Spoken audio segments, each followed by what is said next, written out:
News కొందరు యువకులు ప్రేమ పేరుతో యువతులను అతి కిరాతకంగా హతమార్చడంతో పాటు అవసరం తీరాక వారిని చంపేస్తూ ఉన్నారు. మరికొందరు తమ ప్రేమను తిరస్కరించిన యువతులపై దాడులకు దిగుతూ ఉన్నారు. అలాంటి ఘటనే కరీంనగర్ జిల్లాలో చోటు చేసుకుంది. తన ప్రేమను నిరాకరించిన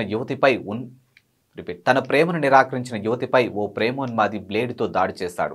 ఇక వివరాలు చూసుకున్నట్టయితే కరీంనగర్ శివారులోని కొత్తపల్లి గ్రామానికి చెందినటువంటి ఓ యువతి పీజీ పూర్తి చేసి ప్రభుత్వ ఉద్యోగ పరీక్షలకు సిద్ధమవుతోంది. ఇక ఆమె ఇంటి ఎదురుగా బొద్దుల సాయి అనే యువకుడు నివసిస్తూ ఉన్నాడు.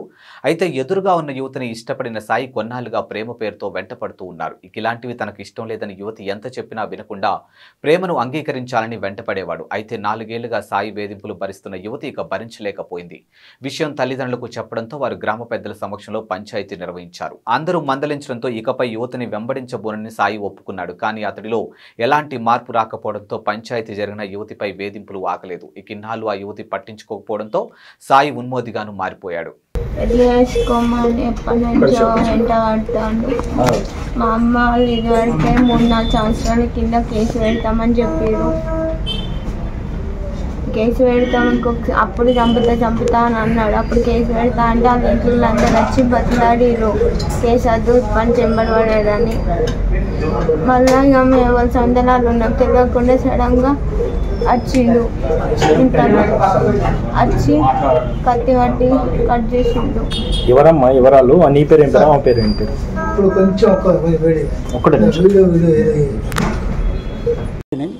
ఈరోజు సాయంత్రం అందాజ 6:30-7 గంటల మధ్యలో కొత్తపల్లి గ్రామంలో అడేపు కావ్యశ్రీ అని 27 సంవత్సరాల యువతి ఉంటుంది. అక్కడ ఆ అమ్మాయి ఇంటి ఎదురుగా బత్తుల సాయి అని సేమ్ వయసున్న ఒక వ్యక్తి ఉంటాడు.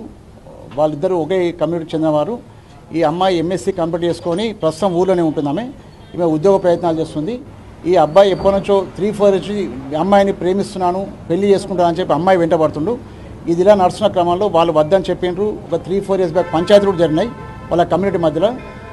గత వారం రోజుల నుంచి కూడా వాళ్ళ ఫాదర్కు అంటే అమ్మాయి వాళ్ళ ఫాదర్కు మెసేజ్ పెడుతుంటాను, నేనే పెళ్లి చేసుకుంటాను మీ అమ్మాయిని వేరే వాళ్ళకి ఎవరికి ఇవ్వద్దని. వాళ్ళు ఎవరు ఒప్పుకోలేదు.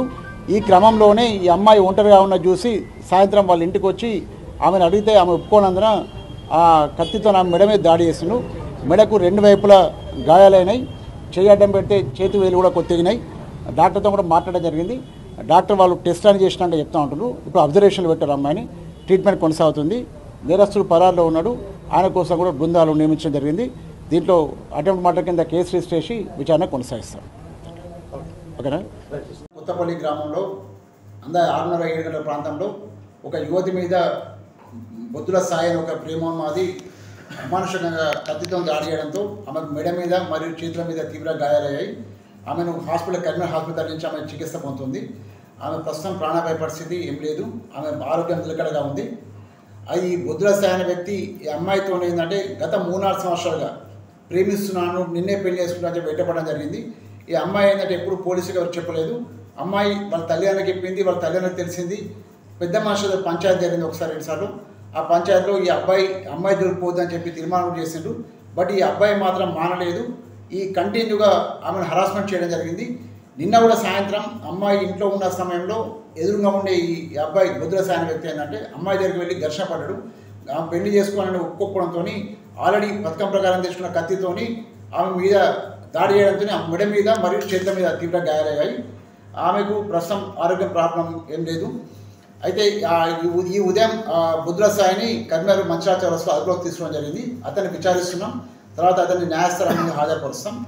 నేను ముఖ్యంగా అమ్మాయిలకు చెప్పేది ఏంటంటే ఎక్కడైనా కూడా ఇటువంటి ప్రేమ వేధింపులు కానీ పెళ్లి చేసుకోమని వేధింపులు జరుగుతాయి. చదువుకున్న స్థలంలో కావచ్చు, పనిచేసే స్థలంలో కావచ్చు, లేకపోతే బస్ స్టాండ్ కావచ్చు, బయట కావచ్చు, ఎక్కడైనా కావచ్చు.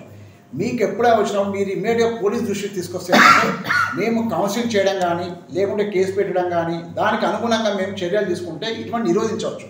చాలామంది ఏంటంటే మేము ఎన్ని అవేర్నెస్ కార్యక్రమాలు చేపట్టినా కూడా వాళ్ళు ఎటువంటి పోలీస్ స్టేషన్ కంప్లైంట్ ఇవ్వడం కూడా ఎంతమంది ఇస్తుంది. ఇప్పుడు ఈ అమ్మాయి విషయంలో 3-4 ఇయర్స్ బ్యాకే వాళ్ళ దృష్టికి వచ్చింది. బట్ పోలీస్కి చెప్పలేదు. అది ముందే చేస్తే ఏంటంటే ఇటువంటి నిరోధించవచ్చు. అమ్మాయిలు ఎప్పుడే అనుకుంటుంది ఫస్ట్ మాకు కంప్లైంట్ ఇవ్వండి. మీకు కావాలనుకుంటే మీ ఇన్ఫర్మేషన్ కూడా మేము రహస్యంగా ఉంచుతాం. తప్పనిసరి అయితే తప్ప మీ ఇన్ఫర్మేషన్ కూడా బయటకి వెళ్ళిపోదు. తప్పదనుకున్నప్పుడే కేసు పెడతాం. కొన్ని కౌన్సిలింగ్ స్థాయిలోనే అయిపోతాయి. కాబట్టి మీరు ఎటువంటి వేధింపులకు గురి చేసిన ఎవరైనా కూడా ఎక్కడైనా చేసినా కూడా ఏంటంటే ముందు పోలీస్ శాఖకి ఇన్ఫార్మ్ చేయమని నేను అందరికీ విజ్ఞప్తి చేస్తున్నాను. Thank you.